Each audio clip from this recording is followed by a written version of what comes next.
अगर तो तुम जिंदगी वैसे ही गुजारते रहे जैसे कि चल रही थी तो फिर तो ठीक है, लेकिन अगर तुमने उस लड़की की खातिर हमें इग्नोर किया। मामा बस कर दें आप, फॉर गॉड सेक प्लीज। अभी तो वो घर में आई है, टाइम ही कितना हुआ उससे, आपको पहले से ही खदशात लाक हो गए हैं। अहमर, मेरा तजुर्बा है, मुशाहिदा है, एक उम्र गुजारी है मैंने, इसलिए तुम्हें वक्त से पहले समझा। आप प्लीज अच्छे की उम्मीद रखें।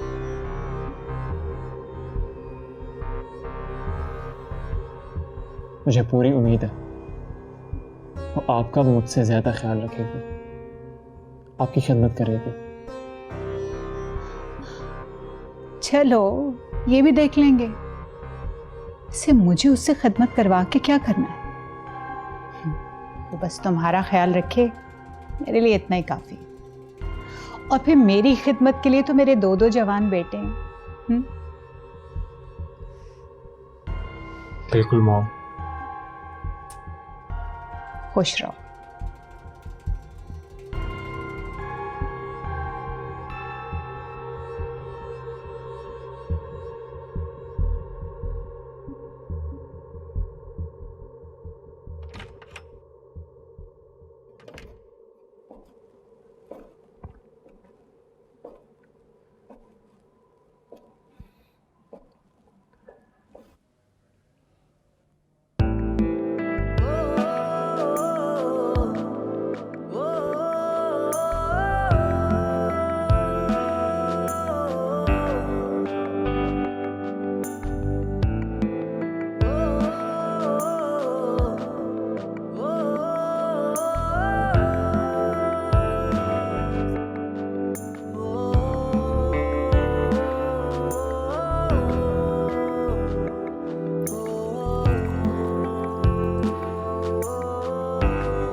कब आए? मैं यहाँ कब से बैठा हूँ, आपके जागने का वेट कर रहा था। नहीं नहीं, मेरी तो अभी आंख लगी। क्या वाकई इतना टाइम हो गया है?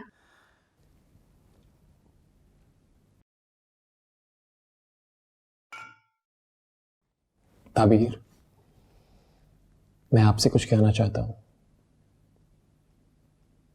I am sorry, I am really sorry. आज शाम जो कुछ भी हुआ शादी पर, जो तमाशा क्रिएट हुआ, मैं उस पर बहुत शर्मिंदा हूँ। आंटी को और तुम लोगों को काफी परेशानी का सामना करना पड़ा। आप सॉरी ना कहें, इसमें आपका क्या कसूर है? बल्कि मैं तो आपकी शुक्रगुजार हूँ कि आपने हमारे लिए स्टैंड लिया और हमें इस रुसवाई से बचा लिया। ताबीर, सच तो ये है कि मैं तुम्हें पाकर बहुत खुश हूं। इतना खुश हूं कि आज शाम की बदमज़गी इस खुशी को कम नहीं कर सकी। सच?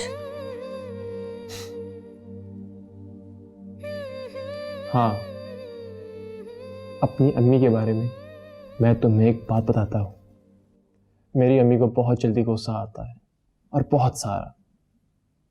अगर सामने वाला शख्स उनका गुस्सा बर्दाश्त कर ले तो उतनी ही जल्दी उनका गुस्सा चला जाता है। मेरी तुम्हें एक एडवाइस है, तुम उनके गुस्से पे कभी रिएक्ट मत करना। अगर बर्दाश्त कर लोगी तो इस पूरे घर पर राज करोगी। आप तो गुस्सा नहीं करेंगे ना?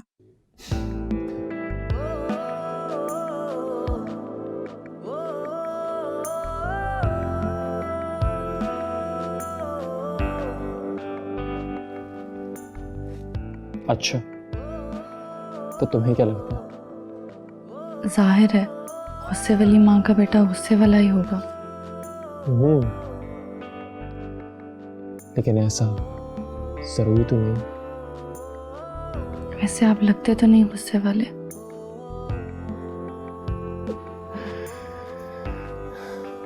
हाँ, नहीं हूँ।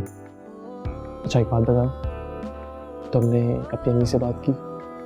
नहीं, अच्छा, कोई बात नहीं, मेरी उनसे बात हो चुकी है। तुमको मैंने बता दिया है कि हम खैरियत से घर पहुंच गए हैं। तुम ही बात कर लेना। अब तो बहुत रात हो गई है, सुबह फ़ोन कर लूँगी। वैसे मेरी अम्मी बहुत साबिर हैं, जब कोई मामला बिगड़ता है तो सब कुछ अल्लाह पर छोड़ देती हैं। गुड, ये तो बहुत अच्छी बात है। सुना है अमीरजादों की मोहब्बत का बुखार जल्दी उतर जाता है।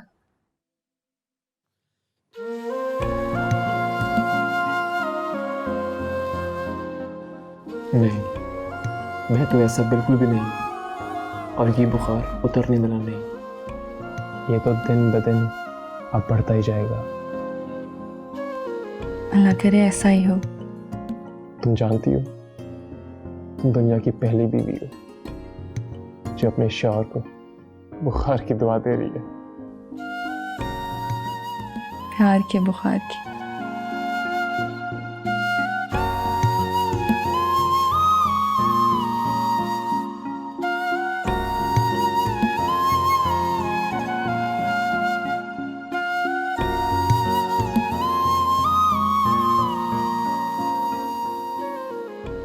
इसे क्या देख रहे हैं? देख रहा हूं कि वाकई तुम मेरी हो चुकी हो, हमेशा हमेशा के लिए। उंगली काट कर देखें, कहीं ख्वाब तो नहीं।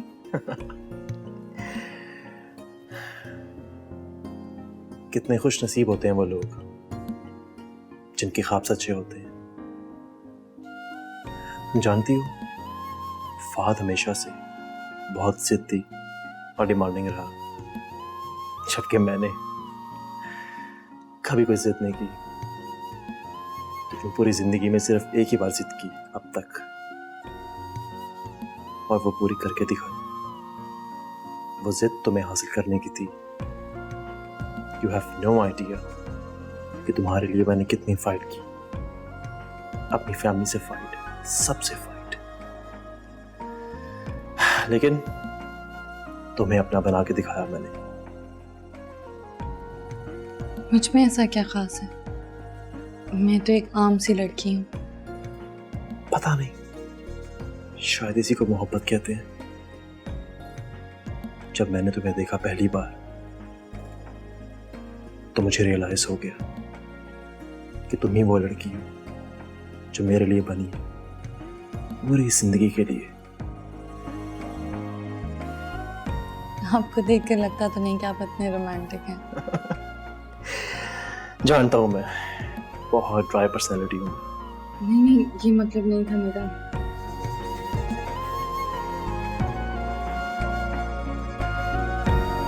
ताबीर, जिस लानत को जुबान पर लाना गाली समझा जाता है, उसको मेरी बेटी खुद लेने अदालत पहुंच गई। नहीं अम्मी, ये मैंने नहीं किया। मैं आपको कैसे यकीन दिलाऊं? आप कहती हैं मैं कुरान पे हाथ रखने के लिए तैयार हूं। अम्मी, ये मैंने नहीं किया। ताबीर, ये तुमने क्या किया?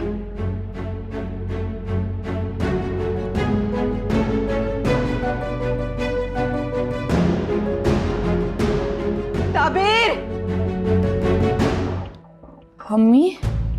कौन सी अम्मी? कैसी अम्मी? ताबीर, मैं सोच भी नहीं सकती थी कि तुम ऐसा कर सकती हो।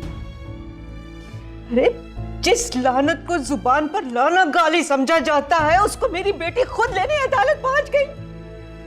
ये अल्लाह, मुझे मौत क्यों नहीं आ गई? ये वक्त देखने से पहले तूने मुझे उठा क्यों नहीं लिया? ये जिल्लत नहीं देखनी थी मुझे। ऐसा ना कहे अम्मी। क्यों ना कहूं? अगर इतना ही ख्याल था अपनी माँ का, तो ये सब क्यों किया है? अम्मी, ये सब मैंने नहीं किया। मैं आपको कैसे यकीन दिलाऊं? मैं आपकी इजाजत के बिना इतना बड़ा कदम नहीं उठा सकती अम्मी। झूठ मत बोलो, तिफल तसल्लियां मत दो। तुमने खुला का मुकदमा दायर किया है तो ये अदालत का नोटिस आया है ना। नहीं अम्मी, ये मैंने नहीं किया। मैं आपको कैसे यकीन दिलाऊं? आप कहती हैं मैं कुरान पे हाथ रखने के लिए तैयार हूं। अम्मी, ये मैंने नहीं किया। मैंने नहीं किया अम्मी। तुमने नहीं किया तो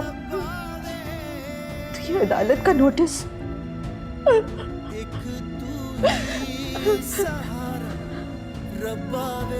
मुझे तो वैसे एक बार फिर गौर से पढ़ूं। आपा वकील से बात करनी पड़ेगी, मामले की तह तक पहुंचना पड़ेगा। मुझे तो ये साजिश लगती है। हाँ अम्मी, याद आया, अहमद की अम्मी ने मुझसे किसी वकालतनामे पे साइन करवाए थे। साइन करवाते हुए उसने कुछ तो कहा होगा। और तुमने कर दिए? जी, उन्होंने कहा कि अहमद ने कहा है और ये ज़रूरी है। और ये उस वक्त की बात है जब अहमद पुलिस कस्टडी में थे। कुछ तो कहा होगा। बस यही कहा था कि शायद अहमद तुम्हारे नाम कुछ करवाना चाहता है। तुमने बताया अहमद को? नहीं मामू, इस टॉपिक पे तो कोई बात ही नहीं हुई। कुछ तो गड़बड़ जरूर है आपा। हाँ, मेरा एक दोस्त सीनियर वकील है, उससे बात कर लेते हैं। अरे फोन पे बात करने का कोई फायदा नहीं है, जाके हमें मिलना चाहिए। हाँ ये भी ठीक है, चले टाइम तो ले लो ना उससे। ठहरे, क्या हुआ? अहमद के एक दोस्त है नजम, जिन्होंने फहद वाला केस भी लड़ा था। क्यों ना उनसे बात की जाए? जरूर करनी चाहिए हमें बात। वो अहमद से भी हमारा राब्ता करवा सकते, इस तरह ये गुत्थी सुलझ सकती है। उसका कोई अता पता, नंबर दो उसका। नंबर तो नहीं है, मगर मैं अनवर चाचा से ले लेती हूँ। नजम का घर भी आना जाना है और अहमद के काफ़ी पुराने दोस्त हैं। तो ठीक है बेटा, फिर फोन करो। जी मामा। वैसे आपा, इस मामले को हमें फौरन सुलझाना चाहिए। मैं अपने दोस्त से फोन करके टाइम ले लेता हूँ। हाँ, जितना जल्दी हो सके इसे सुलझा दो। अस्सलाम वालेकुम अनवर चाचा। वालेकुम अस्सलाम। सब खैरियत तो है बेटी? अनवर चाचा, आपसे एक काम है। वो जो अहमद के फ्रेंड हैं, जो वकील हैं। वकील? हाँ, वो नजम साहब। जी जी, उनका नंबर चाहिए, बहुत ज़रूरी काम है। नंबर मैं देखता हूँ बेटा, या फिर किसी से पूछ के बता देता हूँ। प्लीज़ अनवर चाचा, जितनी जल्दी हो सके नंबर भेज दें। ठीक है, घर में सब खैरियत तो है ना? जी अनवर चाचा। नंबर मैं अभी देख के भेज देता हूँ। बहुत बहुत शुक्रिया अनवर चाचा। इसमें शुक्रिया की क्या बात है बेटा। खुदा हाफिज़ अनवर चाचा। अल्लाह हाफिज बेटा। ठीक है, अपना ख्याल रखना। नजम साहब का नंबर तो नहीं मिला, मैंने कोशिश तो बहुत की, मगर आपको उनके घर का या दफ्तर का भी नहीं पता? बताया तो था आपको, दफ्तर देखा हुआ है मैंने। एक दो रोज ठहर जाओ बेटा, मैं वहां जाके नंबर ले आता हूँ। नहीं अनवर चाचा, मुझे फौरी तौर पर चाहिए। मेरा ख्याल था मेरे फोन में होगा, लिखवाया था एक दफा साहब ने मुझे, पता नहीं किस चिट पे लिख दिया। अभी साहब होते तो मैं पूछ लेता। क्या मतलब? कहाँ है अहमद? पता नहीं, कहीं मुल्क से बाहर गए हैं। आपको नहीं पता? नहीं बेटा, नौकरों को कौन बताता है, साहब तो आते जाते रहते हैं काम के सिलसिले में। अच्छा, आपको नजम साहब के ऑफिस का तो पता ही होगा ना? हाँ, कहीं कोर्ट के पास है। मैं एक दफा गया था, नाम शायद मुमताज प्लाजा है। चले, हो सके तो आप किससे पूछ लें, लेकिन आप किससे पूछेंगे? खैरियत तो है ना बेटा? बस एक ज़रूरी काम है उनसे। चलें, आपका बहुत बहुत शुक्रिया अनवर चाचा। नहीं बेटा, इसमें शुक्रिया की क्या बात है, मैं तो हर वक्त आपके लिए दुआ करता रहता हूँ और साहब के लिए। आपकी तबीयत तो ठीक है ना अनवर चाचा? हाँ बेटा, हमारी तबीयत का क्या है, बस वक्त पास कर रहे हैं। अपना ख्याल रखिएगा, मैं फिर फ़ोन करूँगी। जीती रहो बेटा, खुदा हाफिज। तुम्हें भी किस मुश्किल में डाल दिया है हमने। अरे नहीं, वो बस थोड़ी सी एफर्ट। आप फिक्र मत करें, मसला हल हो जाएगा। पता नहीं कैसी किस्मत है मेरी, शादी हो गई है मगर। क्या हुआ तुम्हारी किस्मत? तुम तो ऐसे कह रहे हो जैसे तुम्हें पता ही नहीं कि मैं किन हालात से गुजर रही हूँ। किन हालात से गुजर रही? खुदा का शुक्र अदा करो कि तुम्हारे पास तुम्हारे अपने हैं, वरना वो लोग भी हैं इस दुनिया में जिनके पास कोई अपना नहीं होता, जिनसे वो अपना दुख शेयर कर सके। फुप्पो, आप ही बताइए, क्या मैंने कुछ गलत कहा? नहीं बेटा, ठीक कह रहे हो। बेटा, अल्लाह से हमेशा अच्छे की उम्मीद रखनी चाहिए। अगर वो आजमाइश में डालता है ना, तो मुश्किलें भी वही आसान करता है।